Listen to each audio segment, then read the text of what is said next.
Wow, thank you. Great room, good crowd. Thank you very much. You all fell for the put hack in the title twice gambit and get everyone in the room, so that's good. Thanks for the introduction. Thanks for the opportunity to be here. My name is Kevin Dunn. I'm a technical VP for NCC Group, based out of Austin, Texas. I've been an attack and penetration focused consultant for about 15 years. Spent a lot of time breaking into systems and into companies and all different kinds of technology stacks and all different types of industry verticals.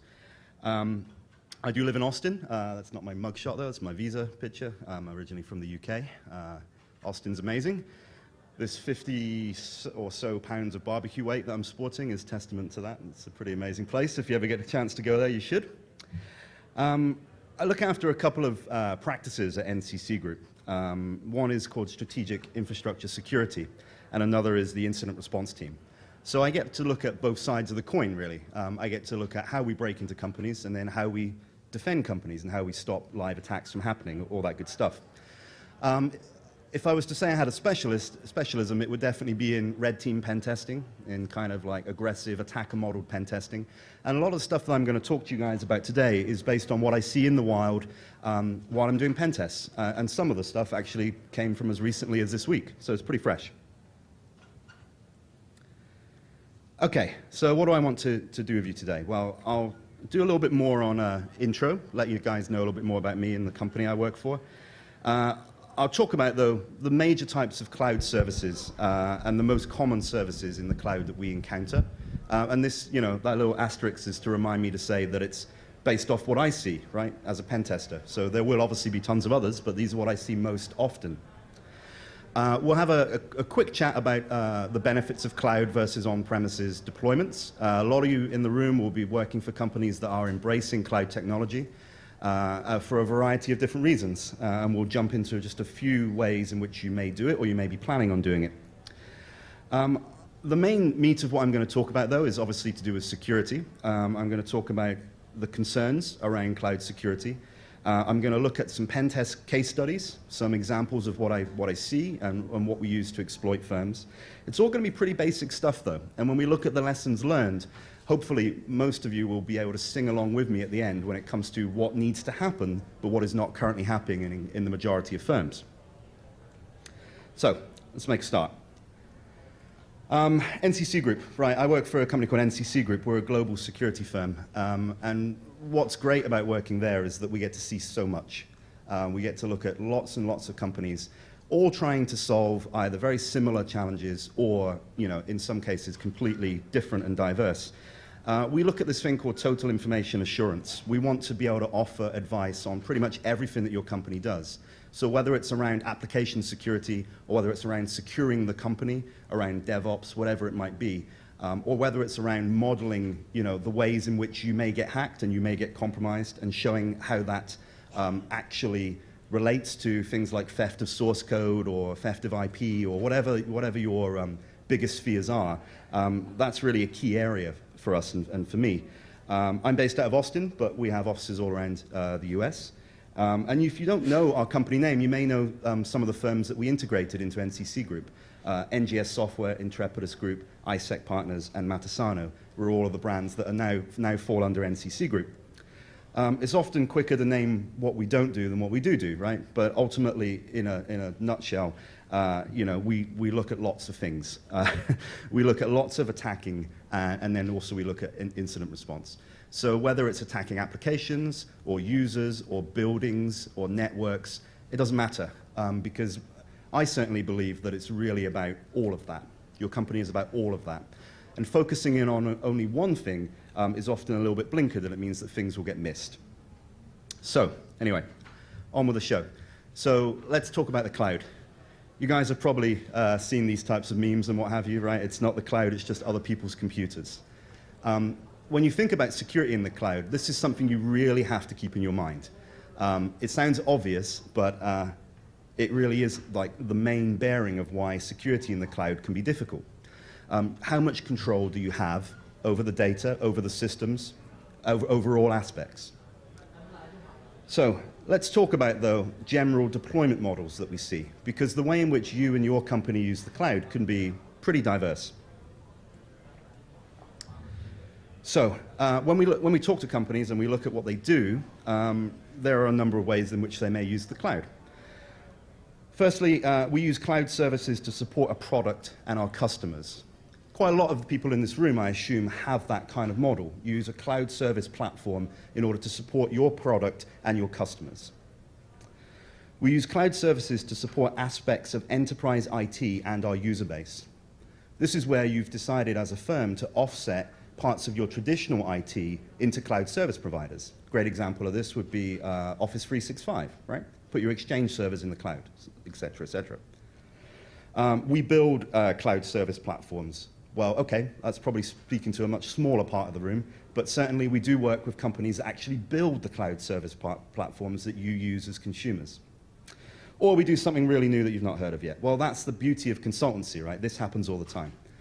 Ultimately, you end up talking to customers and they tell you about something that really you didn't know was happening. This is happening more on the virtualization space for me. Things like microperimeters and what have you, and SDN is really, really big and really interesting. And that's why I love being a consultant. You get to learn about all the new stuff and see how people are implementing them. So let's think about this. Shamelessly stolen diagram from Wikipedia #1, right? How many people's company still looks like this, the traditional DMZ? Yep, some people do raise their hands, right? Because I recognize that for a lot of firms, this is actually what they've been working on for the past 20 years. Creating a robust outer edge, a perimeter, a DMZ, such that you can provide services externally while still protecting your company. And things like, you know, the outer edge firewall and the inner edge firewall, very classic design, very important. But for a lot of companies, especially the ones that are embracing cloud technology and cloud service platforms, it's not this simple anymore, right? It becomes very complicated because they've offset things outside of the enterprise. So the perimeter, the crunchy outer shell is not that anymore. It's jagged and it relies on third parties and all sorts of interesting things. So probably everybody here knows all the different types of cloud services, but I wanted to start here and just kind of set the baseline and talk about the different cloud service types that you're probably familiar with or maybe you're learning about. The first is obviously this thing, software as a service, SaaS. It's been around for a long time as a term. But ultimately what we're talking about here is software as a service is a software licensing and delivery model where you don't have the software and the licenses on your desktop, you have it, you pull it out of the cloud. Great examples of this, right, at the bottom there. Salesforce.com. In fact, their logo is all about no software, right? It's trying to tell you something. Workday, Concur, Citrix, GoToMeeting, Google Apps, WebEx, all those types of things. This is you using a software platform that's not on your premises, it's elsewhere. So software as a service, probably the one that most people use most readily. For developers, we're probably talking about the next category, right? We're talking about platform as a service, PaaS. Platform as a service is a category of cloud computing service that provides a platform allowing customers to develop, run, and manage web applications or other kinds of web application. So this is where the Force.coms and the Herokus and the Google App Engine and maybe Apache Stratos, those types of things come into play. Who in the room is using platform as a service for development? Yep, great, excellent. So this is a great example of you putting something that's critical to your IP into the cloud, into the hands of a third party. Okay, and then the last one, the big one, right? Infrastructure as a service. We're probably all pretty much familiar with this. This is where we are actually building parts of our infrastructure in the cloud. This is the Amazon AWS's, the Windows Azures, and other, cloud environments that, I definitely see less often than the first two, but certainly things like Rack OpenSpace, IBM Smart Cloud, Dell Open Cloud is another one. People are making use of this in order to build parts of their infrastructure. I'm pretty sure most people in the room will be familiar with this concept and are using AWS or Azure or what have you. One thing that I did want to mention, though, in addition to these traditional kind of cloud services, is an honorable mention to Citrix. It's not a cloud service at all, but the way in which we hack it is often really similar to the way in which we hack cloud services. So I'll definitely mention some of this, because the reason I do this is because there are often some really smug people in the audience that have not made any kind of move towards the cloud yet.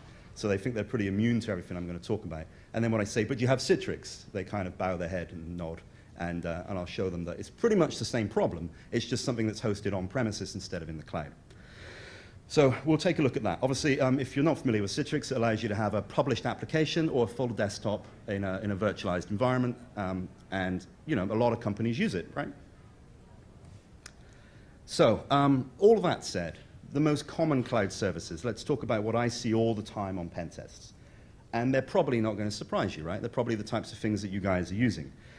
So Office 365 pretty much wraps up all of the Exchange and Lync and Outlook and OneDrive all into a nice, neat package. Who uses Office 365 at their company? Right? Yeah, that's what I'd expect to see, especially where we are in the world, right? A lot of people embracing this. And then, we definitely see things like SharePoint. You can have SharePoint in the cloud now. That was traditionally on your internal network. It can now be hosted by Microsoft on your behalf. And then, the file transfer stuff, Dropbox and Box and what have you, those are definitely up there. People are not having conventional file servers so much in their enterprise. Instead, they're having cloud providers give them storage. And then on the chat side, things like Slack and HipChat and a few others, those are coming out for collaboration. People on the same team needing to collaborate. These are the types of services that we see. So as I said, huge caveat on this. This is based on what I see on security assessments and pen tests. There are obviously lots more. Okay, so when we think about why people look at using the cloud versus on-premises deployments, there are lots of reasons. If you Google for, top 10 reasons for using the cloud or what have you, you'll find that 10 is a small number because there are lists of 25 and more that tell you, reasons why you as a company may want to adopt cloud technology. What I did here is there was a much bigger list that I got from Verio.com, and really what I recognized is that most of it was talking about the same thing, money and cost. So this is a variety of ways in which you can probably reduce cost in your organization by using cloud service technology. Economies of scale, increased volume, output, or productivity with fewer people. Obviously hugely debatable, but I'm sure that there are plenty of case studies that support that. Reduced spending on technology infrastructure, though, I can definitely get behind that one, right? If you're offsetting your stuff into the cloud, you probably don't have to have that Exchange server farm or those file servers, all that kind of stuff. The third point is about licensing fees, right? So if you're using software as a service, typically the cost associated with the per-seat licenses of products that are in the cloud are different, and different models to how you would spend traditionally for desktop and server software. So perhaps that definitely works. Globalize your workforce on the cheap. Well, maybe, yeah, because the whole point of the cloud is it's accessible from anywhere, anyone with an internet connection, which is pretty much everybody in most countries. So yeah, this could be a good way, and you don't have to funnel things through corporate VPN endpoints and all that terrible, terrible stuff. Improve accessibility, access anytime, anywhere. Now the thing is, when this is shown as a positive, security people clap their hands together in glee, right? Because that's also the thing that we look for. If it's now more accessible, it means it's possibly more accessible to attackers. And that's really the point of my talk and all of my experiences around cloud services. It's about how easy can I get access to your data when it's in the cloud versus when it's not in the cloud, when it's on premises. Less training needed. Well, we definitely see this as well. Because everything's driven by a web browser and pretty much everyone in your workforce knows how to use a web browser, it's a lot easier in many regards. You don't have to send your staff on training courses for pieces of desktop software that they need to do their job if it's something that's just accessed via a web browser in the cloud. We could probably think of lots more. But everything that I've read, everything that I've researched, everything I've talked to people about, it's mostly been about cost savings. Doesn't matter which direction you look in, it's about how can I spend less money on IT and IT staff and all that good stuff. Okay, so security concerns when it comes to looking at cloud service platforms or using the cloud for parts of your business. I've broken it down into four distinct areas that I see, and I'll go into detail on each of these. Ultimately, though, we want to be concerned with the platform itself. How secure is the platform? We want to be concerned with the data. How secure is your data while it's on somebody else's computer, effectively? How much are you able to conduct meaningful incident response when your data is in the cloud? And this varies greatly depending on who you consume and how you use it. And then how is the cloud and the infrastructure you've stood up in the cloud exposing other parts of your business in non-traditional ways, either via traversal or because of simply where you've put it? So let's dive into a few of these. The service platform itself, you may think, that's none of my business. It's outside of my responsibility.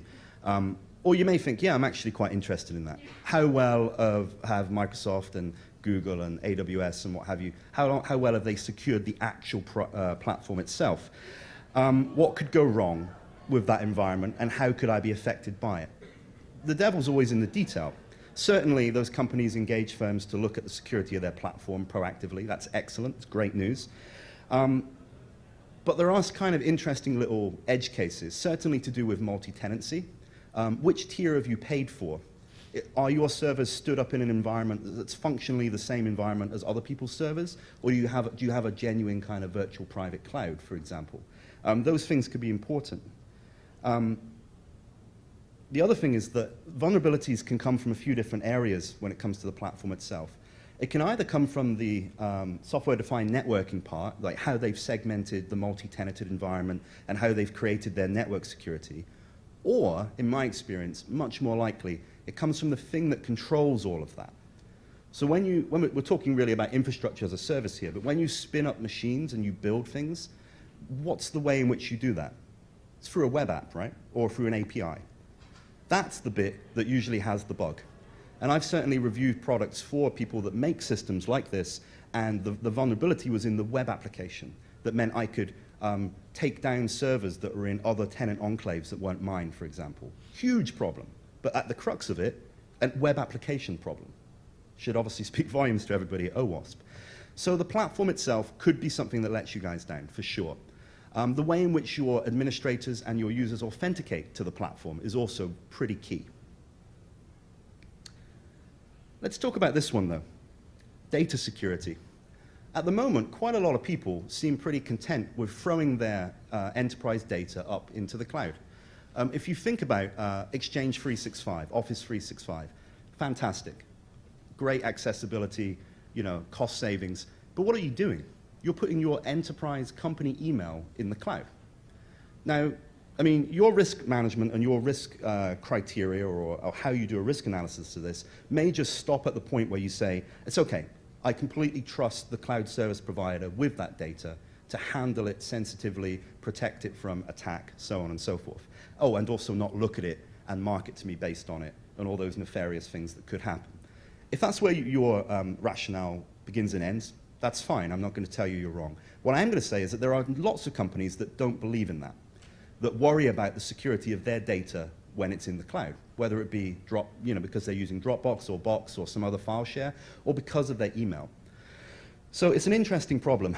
Certainly, we've seen some products kind of spring to life around this concept. As a firm, we're product agnostic. We don't push anything, but in the interest of saying the things that I've personally looked at, there are a couple of products like Cipher Cloud and Vaultive that look at how you can encrypt data in the cloud in a way that it's still usable by the CSP, but that it's not visible.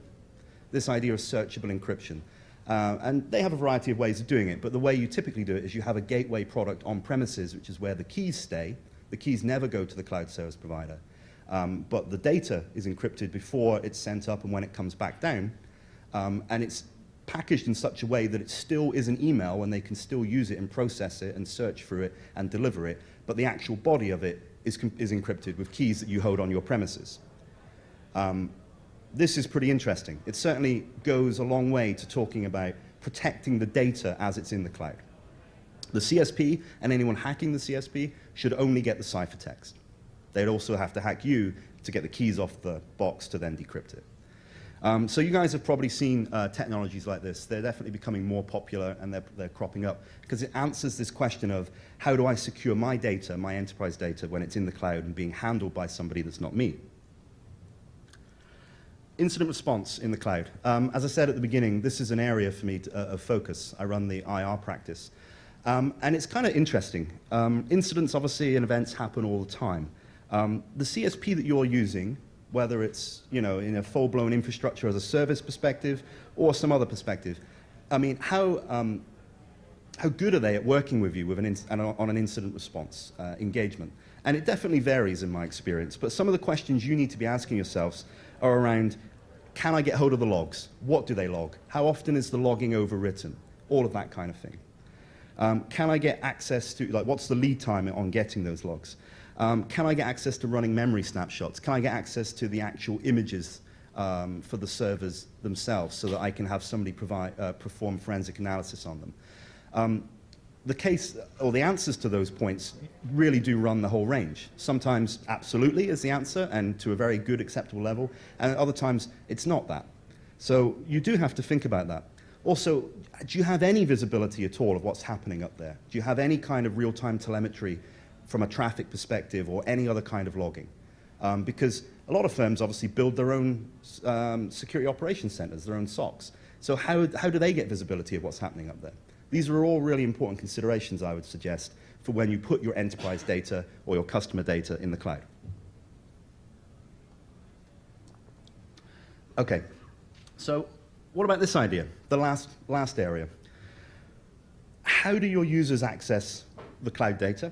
How do your administrators, probably more importantly, access it? What form of authentication are you using? Are we talking about web application consoles? Are we talking about APIs? Are you using keys? Are you using multi-factor authentication? What are you doing? Very, very important.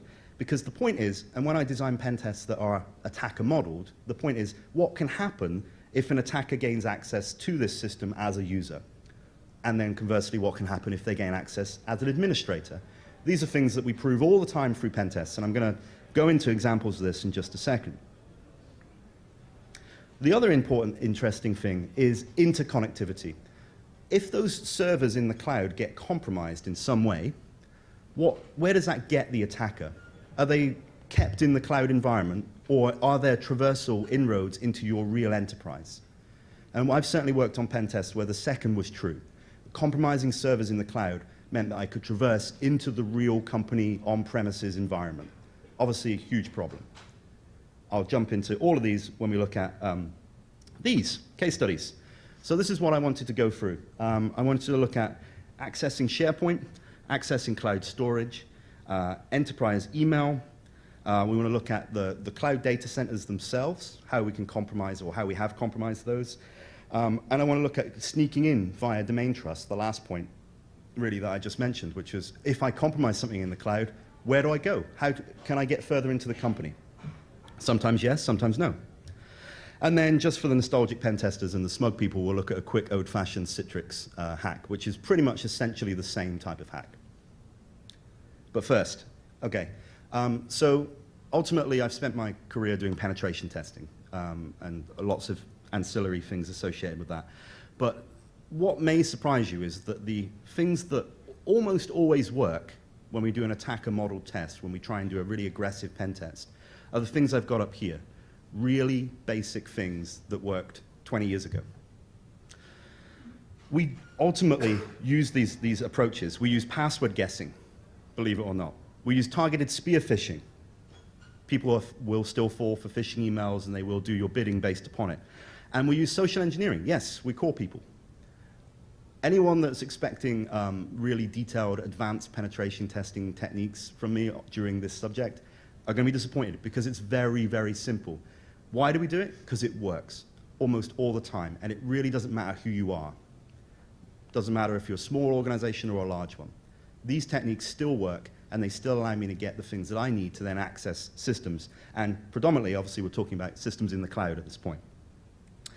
Single password guesses. The amount of time I can find an account that has the password welcome1 or password1 or summer 2015 right now is amazing. I mean, this is what worked 20 years ago, it's what works now. And also, you know, single password guesses we're talking about. We're not going to lock out any accounts by just trying one of these. So if it's as simple as this, then really all I need is a user list, and then I can do this, right? I can do this against a live cloud app, I can do it on the internal network, whatever it might be. How do I get my user list? OSINT, right? Open source information gathering techniques, effectively. I use LinkedIn to find out who works at the company. I use document properties to find out what their username looks like, and then I build a list based off of that. And then I just run a single password guess.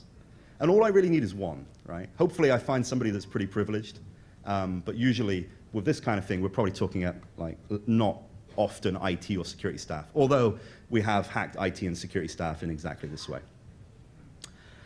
Spear phishing. So everyone thinks they know about spear phishing, and that's great, because everyone needs to know about it. But when we do spear phishing as part of a red team or a pen test, we make it a little bit more aggressive. It's all payload-based, right? It's all based on, I'm not doing an engagement where I'm just gathering statistics and saying, oh yes, 94% of your workforce clicked on the link and then was shown a video on why they shouldn't have clicked on the link. No. When they fall for the phishing attack, they get compromised. And compromised is either they gave us their credentials through a credential harvesting attack, or it's proper C2. It's I have full control over their workstation right now because they ran the macro attached spreadsheet that I sent them, that kind of thing. And it is that simple. This is an example of one that we use all the time. Ultimately, it pretends to come from the IT team. And we use typo finding to then purchase domains that look exactly like your domains, but like an L is a 1 or something like that. Whatever's available. We'll purchase that domain, and then we'll send emails from those sender addresses. People fall for it. The reason this one works so well is because it's about an upgrade. Everyone wants an upgrade. And it basically says, if you fill in the attached spreadsheet with your asset tag and all that kind of thing, you may be eligible for an upgrade. People, sure as anything, do that, because what do we know about corporate environments? The laptop they're forced to use is usually busted, and they want a new one. So this works. What about the attachment? Well, this is the attachment I use all the time. It's an Excel spreadsheet, and it's disgusting and gaudy and horrible colors, because this is what IT departments do with Excel when they make a spreadsheet, in my experience. So we went for a little bit of profiling there. But ultimately, Microsoft have recognized that macros are bad, so they don't run by default anymore. But this spreadsheet says, in order to get the asset tag to automatically populate, enable the macro content. And that's what people do, because it's a lot easier than having to turn their laptop over and read the asset tag off and put it back, So our software, it's quite helpful. It does take the asset tag and populate it into the spreadsheet. And people send us the spreadsheets back and say, when can I have my upgrade? That's how you know it really worked. But what does it also do? It fully compromises their machine, right? We built an entire platform around doing this. This is what it looks like. These are all the machines that are currently under my control because they ran that macro in the spreadsheet. And it doesn't matter. You see we've got some Apple, we've got some Windows.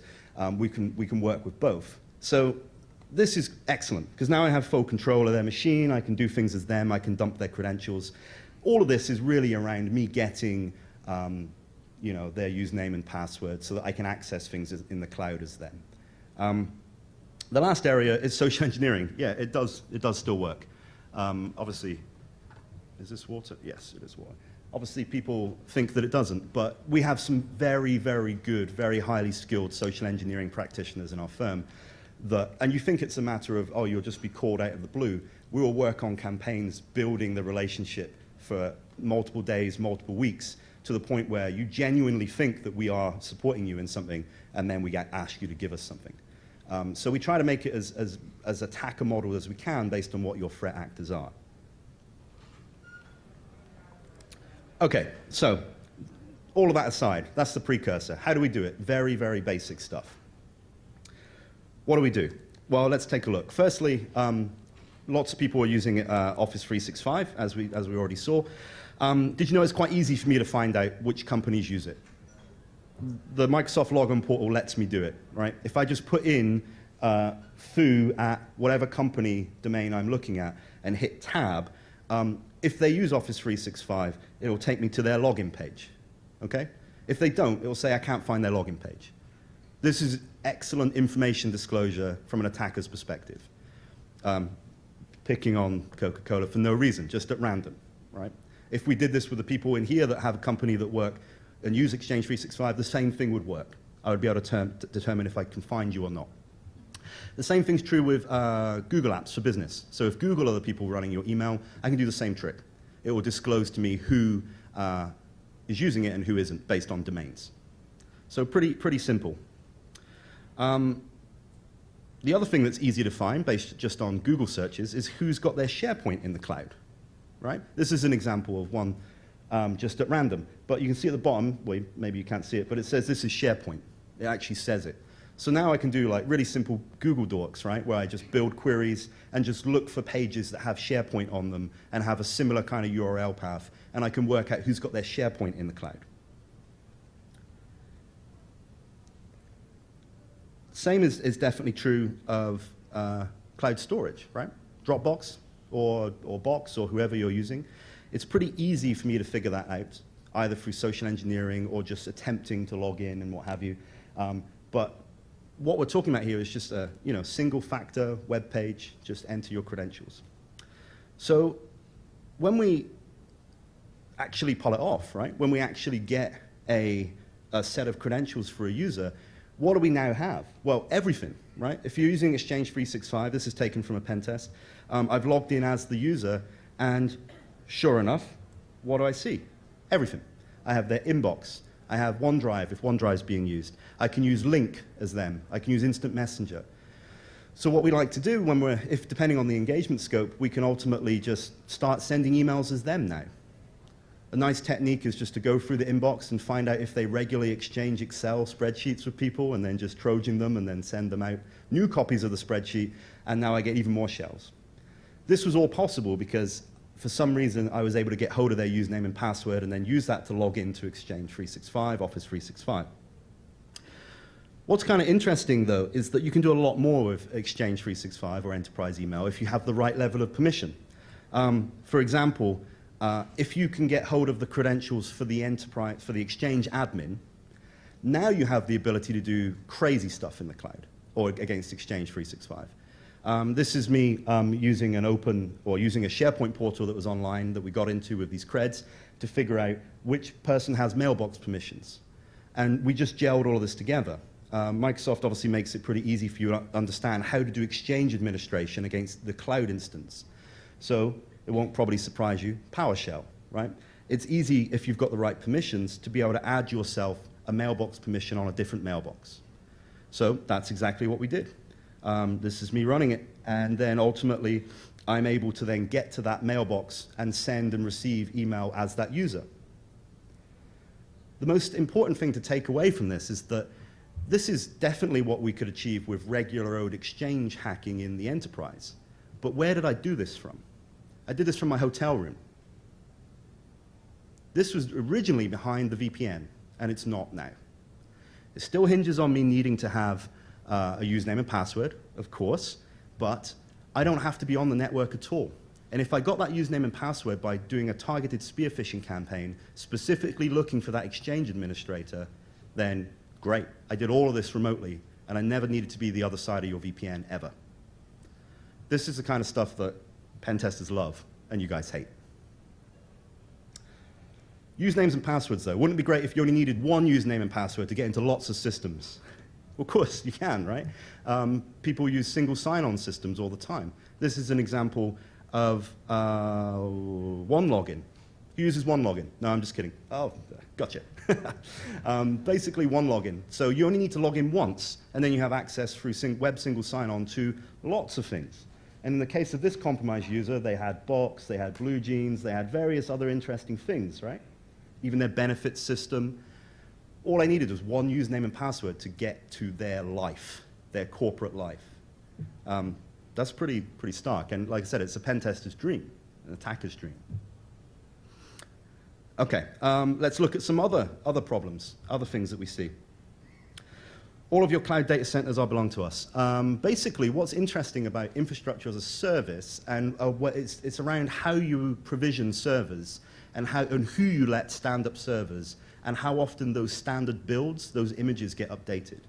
I've definitely seen a little bit of a dip in traditional infrastructure security, and I'm genuinely just talking about patches and configuration, especially when you let your developers manage that process. I mean, they do the same job as a sysadmin, I guess, but this is what we had recently. We had systems that were stood up in the cloud that were missing classic patches that meant that I could get a system-level compromise on them, and then do all sorts of like traditional pen testing things to get a domain admin token and compromise the domain in the cloud. This all happened because it was missing patches. I would argue that people that have the traditional DMZ make sure that they don't have missing patches on those internet-facing hosts, because that was, something we had a problem with like 10, 15 years ago. Everyone realizes patch your stuff that's internet-facing. When it comes to cloud deployments, we're definitely seeing it creep back in, that the security of configuration and patching on those servers that you bring up are not up to date, and are not necessarily good enough. It can be a thing that really is the downfall. Okay, lastly, so this was brilliant. Shamelessly stolen diagram number 2 from Wikipedia. But it's actually linked to the previous one. So we went through this process of exploiting a machine that was unpatched and then traversing onto it. Like they had a shared local admin password as well, so you could pass the hash and get onto other servers. Again, classic pen testing 101. So we got onto other servers. We finally found a domain admin token for the domain in the cloud. And then we were able to compromise and take like the domain SAM off the domain controller in the cloud. They had a full-blown infrastructure in the cloud, in short.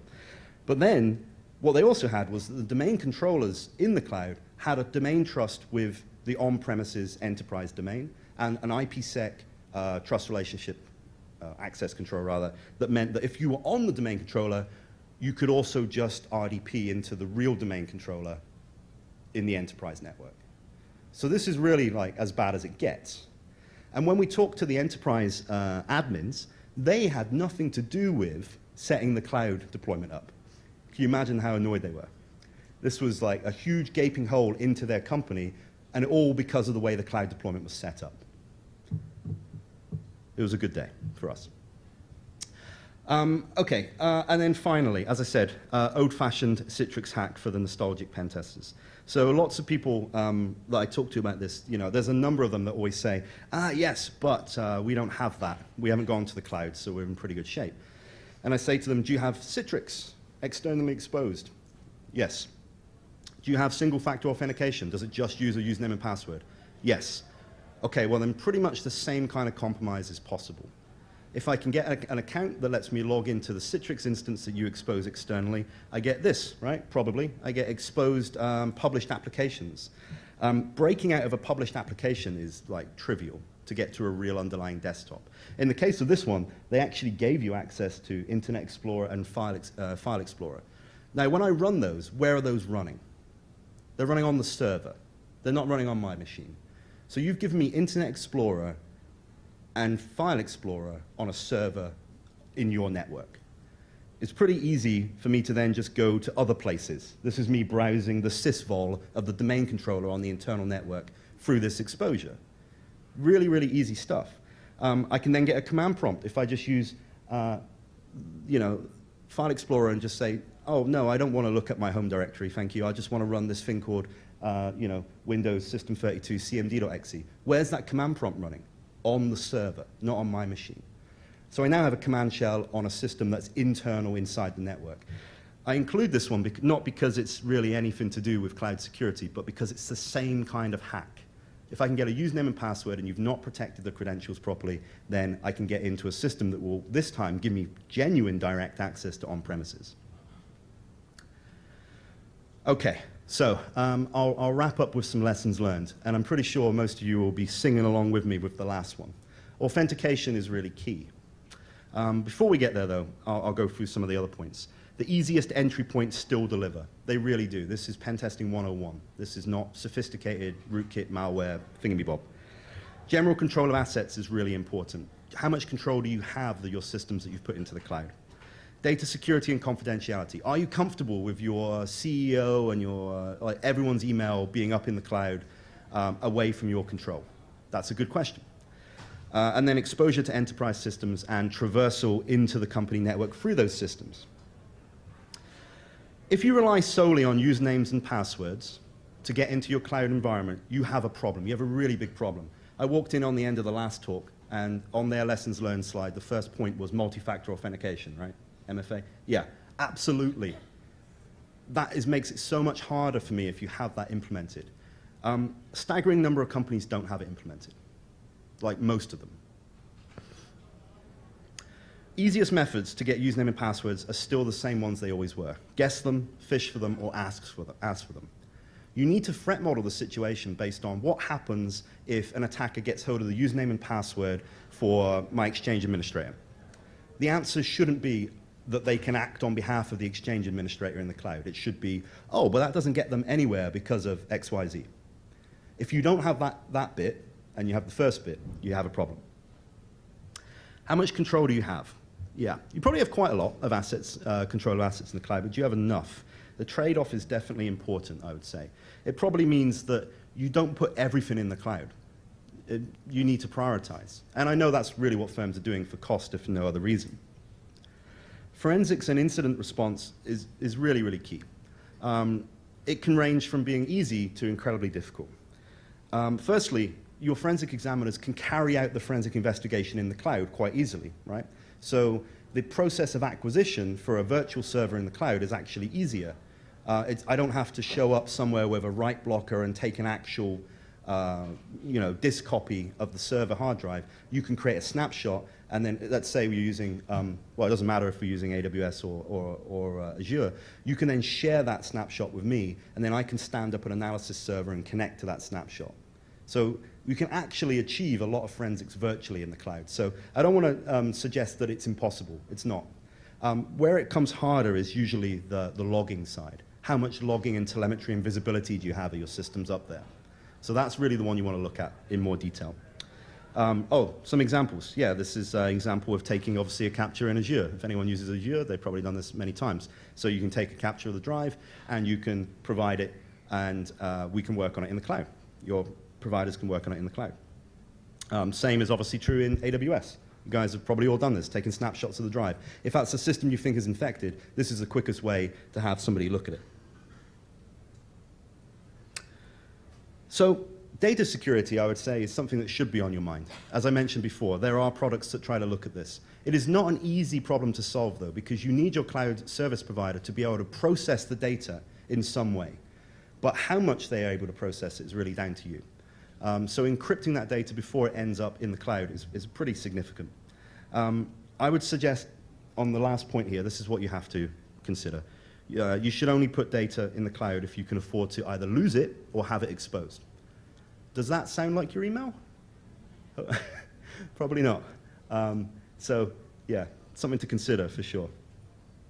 Maybe it's not everybody's inbox. Maybe that's a better way to look at it. Who shouldn't be in the cloud? Okay, enterprise systems. Remember, it's your enterprise data. It used to be behind the VPN, which meant I had to get into the VPN first, or I had to walk onto your site and do some other way to get onto your internal network. Now I don't.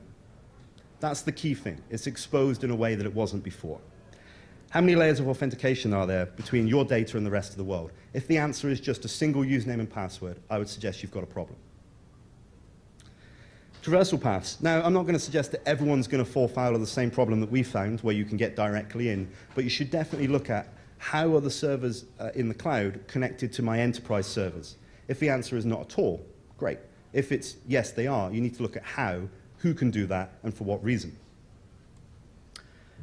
Okay, the big one, authentication and access control. Authentication for cloud services is incredibly key. Most of you would have been thinking, yes, but if they had multi-factor authentication, he wouldn't be able to get in based on the username and password. That's genuinely true. However, most firms that we work with don't have that, believe it or not. And we work with lots of firms in lots of sectors. They may have it as a minimal rollout. Maybe only some users currently have it, or there's a pilot going on.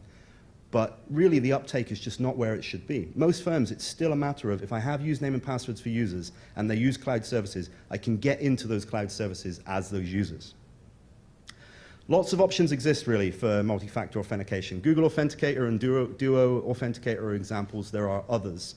With Google Authenticator, it's open source, so you can look at what they're doing, but there's no support, so you have to support it completely yourself. With Duo, it's closed source, so you don't really know exactly what's happening, but the support model's there. So in terms of being able to roll it out to your enterprise, maybe it makes sense, maybe it doesn't. Think, if an attacker gets credentials, it's the multi-factor part, it's the thing that's in their pocket, the thing that I don't have access to, that stops me being able to log in, stops them being able to log in. Interestingly, though, there's a lot of native support that's popping up in the platforms themselves that you can do on the cheap.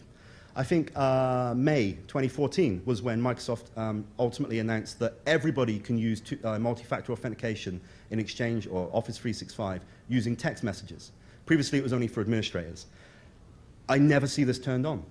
I never see this turned on. And I would argue that the overhead for turning it on is pretty minimal. Everyone's got a phone. So when you log in with your username and password and then text you the code and you put the code in. The same thing is true with Dropbox. They all are starting to have this. If your company's not making use of that, I would suggest they really need to look at it, because the overhead is much lower than having to get something like Google Authenticator deployed. One last thing, though. You've got to remember, multi-factor authentication and two-factor authentication, whatever, it needs securing in its own right. And in most cases, it's about where you put the seed files for those tokens. Recent pen test, I got into a system through a vulnerability, and then I had access to all of the Google Authenticator secret codes for all of the users. So it's not a silver bullet. You need to look at where do you put those artifacts. They shouldn't be on systems that are either on the domain, perhaps, or maybe that can be owned in a different way. This is where your vulnerability management program comes into play. If you're using multi-factor authentication, this part of it is key. Where are the seeds? Because if I have these seed files, I can effectively clone that token and get in using multi-factor authentication as that user. Wow, look at that. Exactly 45 minutes. What a pro. So that's what I had for you today. I really appreciate the time. If you have any questions, just let me know. So, well done.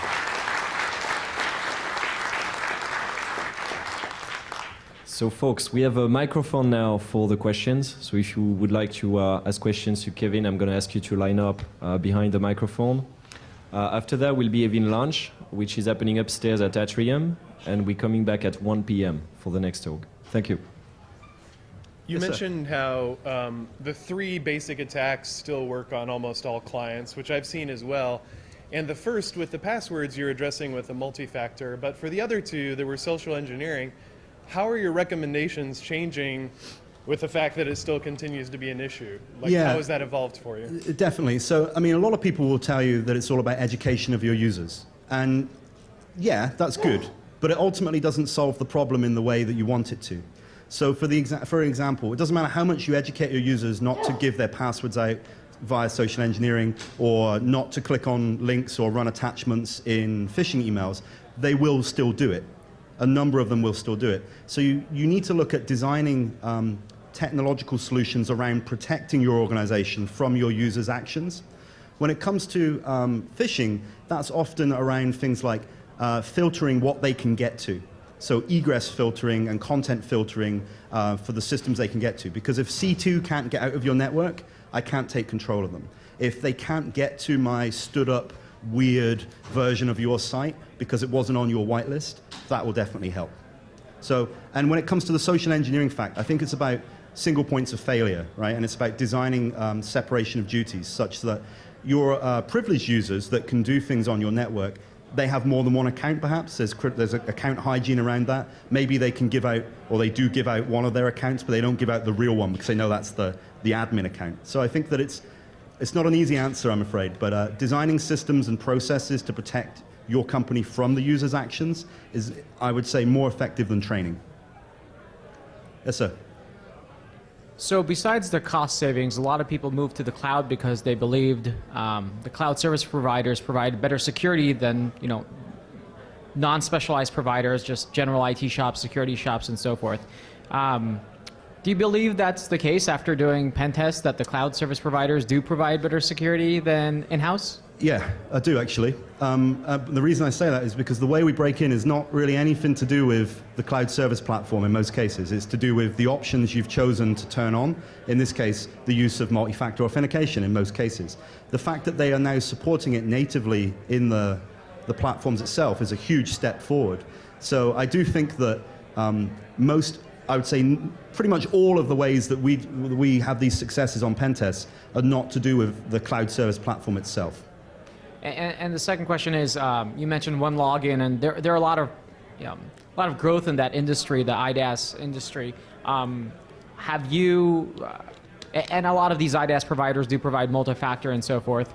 Have you found anything specific? Obviously, if you get into that account, you get access to 20, 30, 50 systems. Have you found any kind of cracks in that particular space? In terms of the security of SSO products themselves? Yeah. Yeah, I mean, obviously I can't really mention any names, but certainly we have looked at SSL products and we have found vulnerabilities in them. But obviously that's so critical to their business model that they fix it immediately, and ultimately it's kind of, I think, less of a problem than if you can just get into the SSO in the first place with a really simple password. Thank you. Yeah, thank you. I thought it was worth mentioning. So at my company, we've done a lot with SSO providers. We've used two of the larger ones. One thing that they're a little bit bad at is actually looking for domains that are very similar to their own. So in OneLogin's example, you might have the O be a 0, those types of replacements. Yeah. We've actually had a lot of luck phishing our users internally, and all of our users had two-factor required. Still no problems by simply doing an Nginx proxy and grabbing the session IDs. It's a very simple trick, and a lot of the providers aren't currently doing enough to necessarily make sure that those sessions aren't jumping from widely from one location to another. So that's somewhere there's a little improvement. Yeah, that's an excellent point. And I should actually have said that we do successfully break into systems where multi-factor is in place using techniques like he just mentioned. But you'll probably agree it's harder, significantly more difficult to pull off. So, but yeah, very good point. Thank you. Wow, everyone was hungry, huh? Yes, sir. One more. We have a scenario where we use single sign-on using one of the products which allow that to happen. We are thinking about this. I mean, I want to see from your experience, have you seen anywhere where the external client who is trying to do a single sign-on, if they are hacked, if their system is hacked, how do we protect ourselves? That's a good question. I mean, and this is an example of where you've offset part of your security control to a provider, right? You're using a third-party single sign-on system. In that instance, I assume that the attacker's actions and traffic are going to look genuine. They're going to look like just a regular authentication. Because they got the access to the user, right? Exactly. Just like you mentioned health benefits, right? Someone can see health benefits. So if on the IDP side, right, you call the IDP side, if the credentials are compromised, Yeah. as a service provider, I'm in a problem, because they can access someone else's data. Have you seen anything to solve these kind of issues? Yeah, and unfortunately the answer is in how you monitor what's happening. It's usually, because it looks like the user, you have to look at anomaly detection, right, in the user's behavioral patterns. That's one thing that you would look at. The second, it's kind of like how the credit card companies do fraud analysis, right? They look for the ways in which you usually use the system, and then they look for the ways in which you've actually started using the system. And if you're an attacker, you perhaps look different. Those are really the only kinds of things I've seen work, I'm afraid. Thanks. Yes, sir. I know you said one more question, but it'll be quick, I think. What do you think about password managers like LastPass? Password managers are excellent. However, the way in which they're used are sub-excellent. So password managers, either on the personal standpoint, like on the desktop, or enterprise password managers, all potentially suffer from the same single point of failure if you're using single sign-on or weak master keys or weak master passwords to get into them. They solve a great problem, though, don't they? If you have to remember more than one password for your job or for your life, which we all do, then having this place where you can get that data is important. Again, though, multi-factor authentication to the actual repo is the key. So I've done a lot of tests where they've had enterprise password managers, but that was on the domain, and it was single sign-on with your domain credentials. So once I compromise the domain and pull that person's hash out and pass it into IE, and then go to the single sign-on, to the enterprise password management webpage, I'm logged into their repo with all of their passwords. If they had multi-factor authentication, I wouldn't have been able to do that quite so easily. The same is true. I mean, I run KeePass on my machine, but in order to get into my KeePass, you have to use a YubiKey. So offsetting that factor, I think, is important. Okay, thank you. Thank you. Hi. I was just wondering if you could comment regarding any difficulties you've had with including these cloud services as part of scope and engagements, because I perform penetration tests, and that's that companies try and avoid including things in tests as Your clients do, or the cloud service provider? Some clients we deal with, and Right. we generally make them aware of the services, and if they don't want to test it, that's Sure. Yeah, somebody usually asks me that question, and it's a good point. It goes in a few different ways. Sometimes people say to me, aren't you hacking the cloud service providers? And I say, well, no, I'm stealing credentials from our client and logging in. Most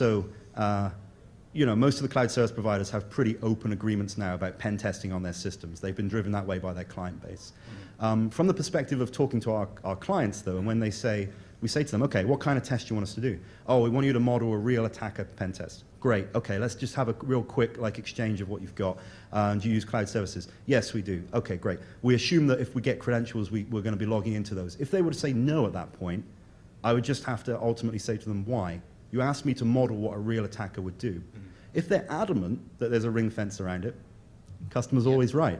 But usually when you go through the attack scenarios with them and say why this is important and show them what's being exposed, I find that they usually are okay with it. Most cases, though, I've not even had it come up. That's interesting that you've had it come up. Well, yeah, I think it's a communication issue in exactly what you're proposing. Then Okay. I also think there's an important distinction between, like what you said, credentials, harvesting credentials and getting in that way, and shooting a web vulnerability scanner at a cloud provider. That's Right. totally different. Yeah, you have to explain that difference Yeah. because, some clients may assume that's what you're talking about. Yeah. And they'll say, well, this is a huge, why are we paying for that? It's a huge waste of time and money, and isn't that illegal? And you Yeah. have to say, well, actually, we're looking at something very different to that. Okay. Thank you. Okay, thank you very much, guys. You're excellent. Appreciate it.